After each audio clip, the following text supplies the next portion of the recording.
I'll give you one example. There was one student, Tina, and she got pregnant when she was in high school.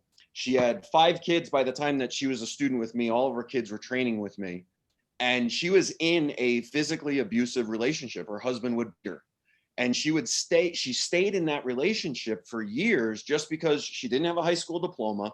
She felt stuck where she was. She didn't have any power or any freedom to move on from that. Well, she was training with us just because the family program offered that to her. And by the time that she got her green belt, she developed her own personal strength that she was able to leave this abusive relationship, even though she had to start from scratch. Now, at that time, when I was 19 years old, I was no personal development expert. I was just teaching her martial arts. And it was the physical movements that she was doing that helped her to tap into her confidence and her power. So you guys know these stories. I'm preaching to the choir. But, as an example, I went to a Tony Robbins seminar and they had us doing all of these different moves. We're dancing around. We put a big fake smile on our face for a while. We bring our hands up and down like this to try to change our emotional state. And while I was doing some of it, and I'm like, yeah, I like some of this stuff, it didn't come anywhere close to doing martial arts movements. If I really want to feel empowered, smash some concrete with an elbow. That's how you feel empowered, not just by going like this. And we automatically have a personal development program built right into our curriculum. Now, the problem is, though, a lot of the industry is marketing the personal development towards kids. It helps develop self-confidence. It builds self-discipline so that the kid will clean his room, so that he'll get along with his siblings, etc. And when an adult looks at a martial arts program that's promoting that type of personal development, they're never even considering that they could utilize martial arts training to help empower their staff so that they're not afraid to do marketing. Marketing anxiety. You want to get over marketing anxiety? Learn how to spar. Learn how to actually deal with punches and kicks coming at you. That's real scary stuff. And once you develop that level of confidence that you could stand there with poise, and then somebody could plug in personal development at that moment when they're at that key peak emotional state, if you could plug it in at that moment, that's how you make the impact. Again, you go to these personal development seminars, they'll use music, they'll use dancing, they'll do all of these things to anchor in these key emotional states so that people will feel empowered, and then they can take that empowerment into other aspects of their lives. There is a huge opportunity that we have through martial arts to give people that level of empowerment so that you could be doing more coaching and training with people on a much, much higher level. Now, the book that I wrote, it's called Emotional Self-Defense. If you guys wouldn't mind, write that down, Emotional Self-Defense. And it's based on the concept that regardless of the negative emotion that you might be going through, there is a martial arts mindset that you could utilize to elevate yourself out of that negative emotional state. And the entire book is just going through, problem solution. I'm nervous. Here's the solution. I'm fearful. Here's the solution. I lack confidence. Here's the solution. I even go into this. I had a close friend through high school. His sister was kidnapped, raped, stabbed over and over again, left for dead in the woods. The guy got nervous, went back to see, do I bury the body? Do I burn it? Found out that she was still alive, burned her alive, trying to kill her, and then finally left her in the woods. This was his sister. And I wanted to take on that emotional state, that feeling of revenge. He approached me and he goes, how'd you get over, I lost my brother when I was a kid. He asked, how did I find forgiveness for that guy? And I wanted to take that project on in the book. So that's what I mean. I'm going through a wide range of everything from abuse to just, I don't feel motivated today, and recognizing that there is a martial arts mindset that people could use to get themselves out of this negative place and into a better place, a place of empowerment. And it goes hand in hand with martial arts training. So what I'm doing is I'm trying to work with other martial artists out there. And I did this with Josh Waltzing. And what I do is I do a webinar on emotional self-defense. That's what we call it. And I just go over the strategies. We're not going to be doing any kicking or punching, but we are going to go over those actual strategies of empowerment. And then I relate this that this is something that you should consider. If you like this curriculum, if you like this material, if you want more of this in your life, then you could go to your martial arts academy. We'll promote it directly towards the zip code that you guys are working with. And this is a good win-win for both of us, because it lets me get the message out for the book. And it also lets people know that you're a personal development academy. You're not just a place for self-defense. There are so many schools. Look, if this is your school, I'll tell you that this is not how you won't want to work with me. If you are a Krav Maga instructor or Taekwondo instructor or Kempo, doesn't matter the style, but you're all into your style, okay? I just love this style for the self-defense component and what we do to help people solve the punch and kick and tackle and choke problems that they have in their life. You won't want any of this, because I'm not going to go into that. I'm not going to promote anybody's style. What I'm promoting is that martial arts in its capacity is an actual personal development course, regardless of the style that you're teaching.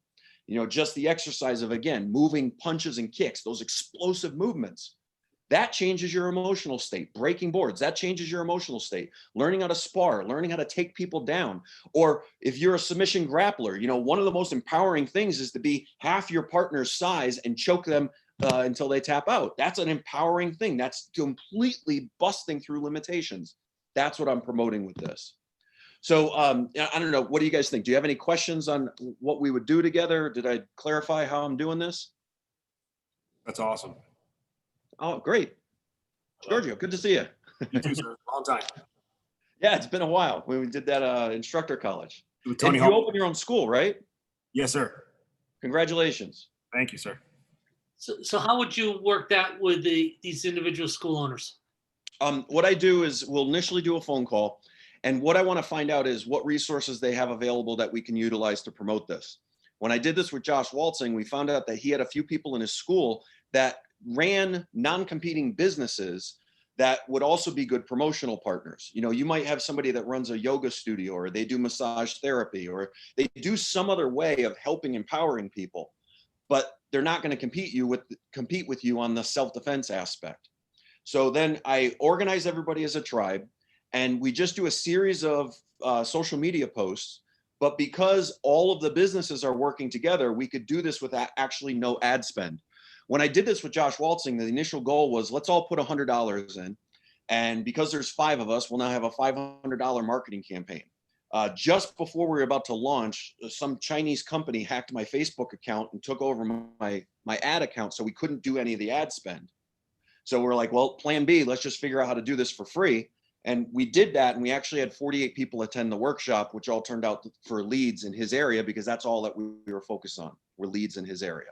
So I would have a conversation, we would talk about resources, find out what we could utilize together. And then I also reach out if we found that, you know, for example, we got a martial artist, we got a yoga practitioner, but we have a lot of vacancy, then I do reach out myself and I try to find a massage therapist and other people that will benefit from this. And just because we have that, I call it the 1 + 1 = 11 energy. You just have a group of people working on these posts trying to promote this workshop. It grows, and that's what gets people excited about it, and, you know, gets people involved. It's really difficult to do promotion just on your own, but when you get that group orientated, it's real powerful. And as an example, I believe that everybody knows 100 people. Even if if you're 48 years old and you still live in your parents' basement, you still know 100 people. Well, if you just go that 4 times, 100 times 100 times 100 times 100, that's 100 million. So that's the power of synchronizing with non-competing organizations. And the book that I'm writing is totally non-competing. Matter of fact, it's just going to communicate to the people in your area, this is a personal development course. Consider it for that reason.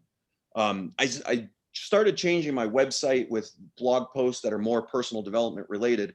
And it's interesting because every adult that we get now, we used to get people that say, I'm interested in Krav Maga, I'm interested in mixed martial arts, etc. Every single lead that we get now says something like, I just got through a bad divorce and I'm trying to heal. Their personal development outreaches now because that messaging has changed. When you start thinking about how many people someone like a Tony Robbins reaches compared to all the martial arts schools in the country, he probably has a bigger audience than, you know, all 15,000 martial arts schools. He might. It's close. That's another component of this too. I created this as a written curriculum, from my first book, that's what the purpose was. And one of the things that kind of led to this second book was I had a parent come up to one of my instructors and he said, I have a company, I have 700 employees. This is not something that I would expect from a martial arts school. You need to come and speak at my business and teach this to my employees because they need this stuff. And that's what I mean. It's just that the average consumer out there doesn't understand that it is a personal development course built right into training. And if we get better at communicating that message, our market is going to grow in a massive amount. Think about if you're going to buy a book on Amazon, if you're going to buy a self-help book, there's hundreds of thousands of books out there that you're competing with. Martial arts, there's a few thousand. And it's just because the demand from the market is not self-defense oriented. Most people are not going to get in a fight every week, so they're not considering that as a problem. Yeah, Paul Garcia has always been really good at tying both the personal development with his martial arts. I mean, even when he's back with me in the early 90s and he was studying Tony Robinson, different people, Tom Hopkins and things like that, he's always been able to teach a mat chat to adults where the adults would just find so much value in what he was saying. And I think that's why he's got such a big following of adults. Yeah, no doubt. It's definitely a big part of it because people need that more than they need the kick and the punch. How'd you make out with that kid that was had his sister killed? Well, I put it in the book. I put two parts in the book. There was I don't know if you remember this conversation because it was back when I was 19 years old, but I called you up for advice with this because I had a student who came up to me, and Matty was his name. He was a chubby kid and the happiest kid you've ever seen in your whole life. This kid came in beaming every single class. I looked forward to every Tuesday and Thursday because I knew Matty was going to show up at 5 o'clock and he was just going to make my day just by walking in. That's the energy that this kid had. And one day he came in and it was all gone. There was none of it there. And I'm like, Matty, what's going on? What's wrong today? Nothing, sir. And he just walked away. Well, his brother Andrew was there, and Andrew's like, yeah, he's getting bullied. He's getting picked on the bus. So then Matty came up to me after class and he asked me, what am I supposed to do? And I felt put on the spot. I don't want to tell this kid to smash him. I don't know what to say. And I told him just ignore it. And of course, that's really crappy advice. And he left totally discouraged. I felt awful. I called you up and you gave me the 3 warnings. That was the whole process. Warning number 1, you create your distance, you use your confident voice tone, you tell them don't touch me, and then the second time you do it with more confidence, and the third time if you gotta zap them. So then when Matty came back, I taught him that lesson, and when he came back, I was expecting some kung fu movie story. He had to zap them and he beat up 3 guys or whatever. I was expecting that, and I'm like, when Matty came in, he's all happy, and I'm like, Matty, what's going on? And he's like, things are great. And he just went into class. And I'm like, what happened? I felt like, an 8th grade girl looking for gossip. I'm like, Matty, come on, tell me what's the story. What happened? He goes, nothing. I walked on the bus. Everybody left me alone. They just stopped bugging me. And what it was is I just instilled some confidence in him that no longer made him a target. That was Mr. Silva's technique that helped me do that. And I say that because when I first met with Luke was the guy that his sister was killed. He approached me at a wedding and, brought that up. And my gut reaction was, you got to find a way to forgive. I could tell it was that same feeling that I got from Matty when I told him just ignore it. Like, I've been trying to do this my whole life. And I realized it wasn't good advice. It worked for me, but it just wasn't working for him. So I saved it for the book because I haven't really worked with him again. I wanted to put the chapter in the book, and once it's published on April, I'm going to send him a copy and see if it helps him. I did a lot of prayer to find out, what would be the answer, and I'm going to save the answer for the book. I want to encourage you guys to read it, but we're going to see if that helps him get through it in a slightly different tweak. Last week in one of our meetings, I was sharing your story with your Cody. Okay. Somehow you hit that mailbox and you knew that was the person that had killed your brother in that accident. So, and how you had found out your lost, saying that's still an amazing story every time I hear that. Should I review it? Yeah, just Um, Mr. Silva knows me again as a teenager, and when I lost my brother, it was 2 days before Christmas when I lost him. And the way that he was killed, he was actually doing some last minute Christmas shopping. He wanted to buy the record album. Grandma got ran over by a reindeer for my grandmother. And the guy coming the other way fell asleep and just went into his lane and hit the passenger side of my brother's best friend's car. My brother's best friend was a high school basketball star. He was like going to get a full scholarship. He was totally awesome. Well, his legs were crushed and he was never able to play basketball again. And my brother was killed instantly. The guy who killed him just had a few scratches on his face. The intensity of that moment. Now I grew up in the woods, basically. You know, we were just surrounded by national forest and cows. And so it was just me and my brother. We didn't have neighbors or anything like that. And the only thing that we ever did all the time that we had a free time was play baseball. That was our thing. We just played baseball all the time. So that was my outlet. And when I lost him, I couldn't even look at a baseball glove. I'd start to, break down and cry. So I lost my brother. I lost my best friend. I lost my training partner for baseball. I lost a lot when I lost him.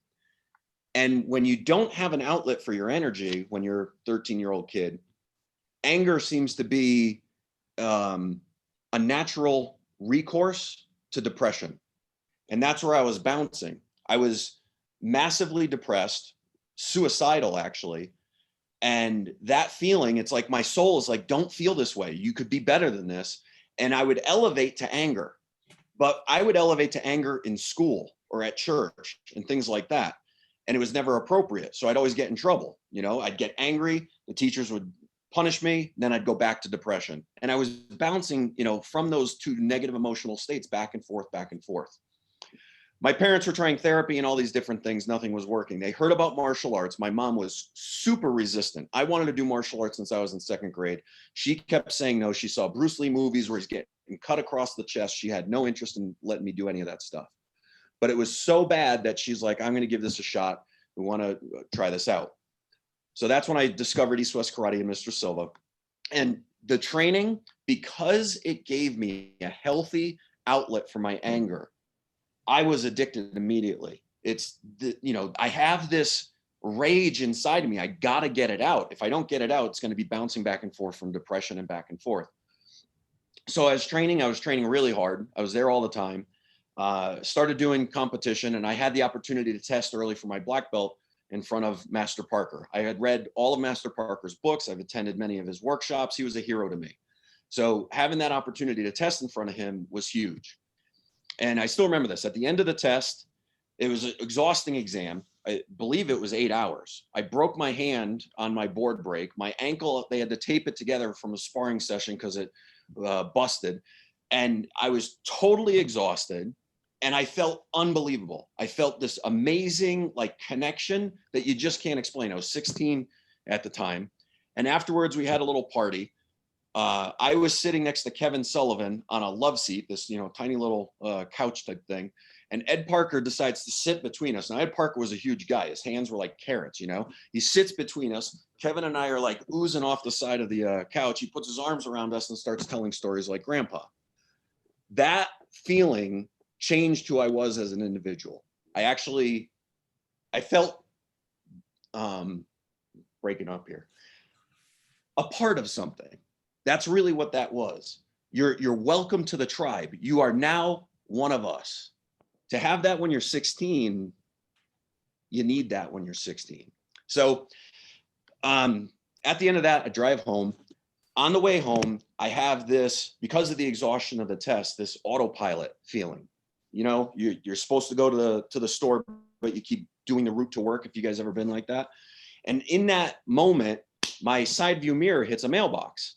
So I stop the truck, I get out, I look at the mirror, it's fine. I look at the mailbox and it says Cody on it. Patrick Cody was the guy who killed my brother. Now I started doing martial arts with the one ambition to get revenge on this guy. Every day in training, I was imagining when I was doing those techniques that I was going to beat the shit out of Patrick Cody for doing that to my family. And that's all that I visualized. So I was exhausted, I was tired, but I knew that this was a sign from God. I'm supposed to now take this guy on. So I start to make my way up to his door. And I still remember it. These big overgrown pine trees that you kind of had to dodge through his sidewalk in order to get to his front door. I look at his front door and, I just see these 3 crumbling concrete steps and a dirty screen door. That's the only thing in the way of me having my revenge. And I looked up for just a second. I saw this amazing sky, billions of stars, beautiful night. And as I looked up, I felt something for the first time, that feeling of forgiveness.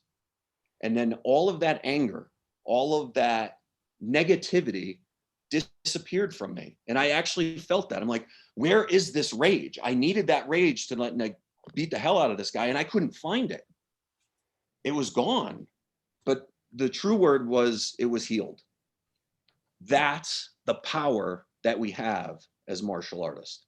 You might not know what you're doing when you help people. And I call them deposits. That's what Mr. Silva did. It wasn't, all right, you got to rotate your shoulder so you become a better fighter. You got to chamber your knee so you become a better kicker. That wasn't the way that he taught. He believed strongly in building people from the inside out. You got to chamber your knee so you're more accurate, you're more precise, you're more detail orientated. Those were the kind of deposits that he would make. He would say things like, you'd like to stretch my leg to the wall. And he'd say, I like you, you're tough. You don't cry when I do things like this to you. Those little deposits form your character. They make you a more powerful person. If the deposits are angry in nature, you're just going to cultivate that anger. But when you're making those tiny deposits, then you could help a kid who went through something like I went through find forgiveness. Now, he never gave me a lecture on forgiveness. He never sat me down and said, this is important. God wants you to do this or anything like that. It's just the natural deposits that you make through teaching every day that actually can help empower people like that. That's what the book is about. That's what we're trying to get across as a message so that more people will come to your school for that type of experience.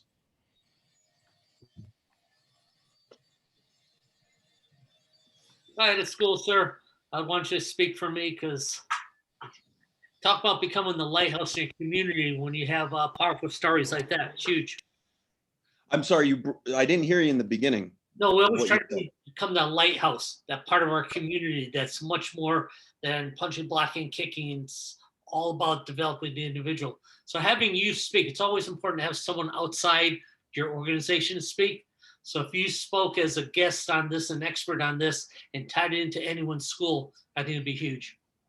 And that's what I want to do. And again, it doesn't cost you guys anything. My win on this is I get to promote the book. On April 26th, I'm doing the book launch, and I'm giving the book away via Kindle version. And the whole point of that is I'm an unknown author right now, and I've been doing a lot of research on how to market books and how do you actually turn this into something. My first book I wrote as a curriculum.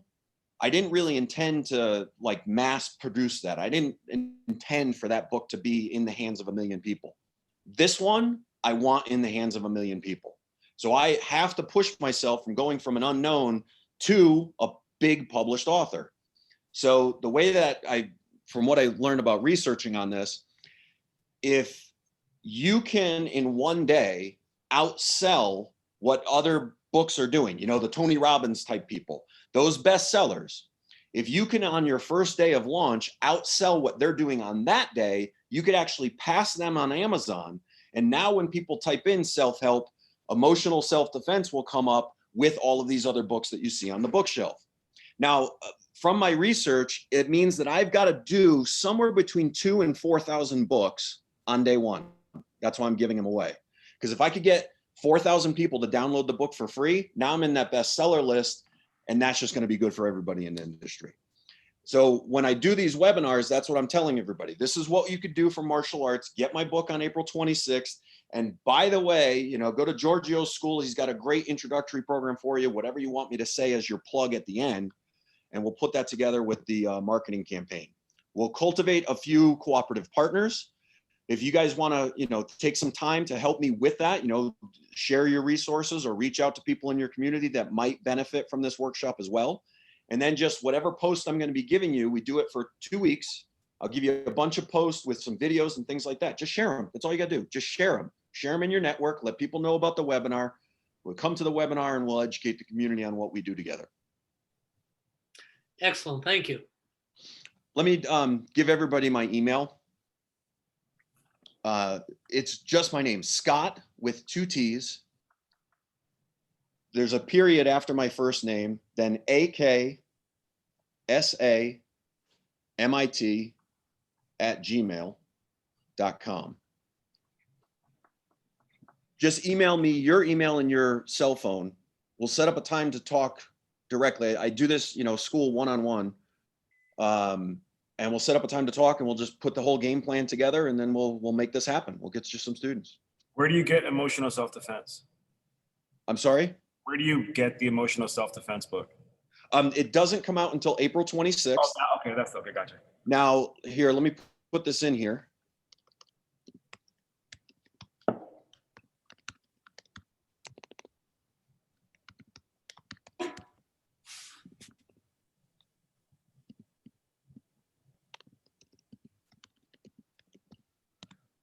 Okay, so my website is masteryofpositive-thinking.com. That's the personal development site, not my martial arts site. There's a tab called free book. Just put your email in there, and then on the day of release, it'll remind you, just go to this link and get your book for free. And that's where I'll be sending your students to, so you can understand, what the marketing looks like on that side by visiting that page. Great. Perfect, sir. Did I answer everybody's questions? Thank you. All right, thank you guys. Take care now.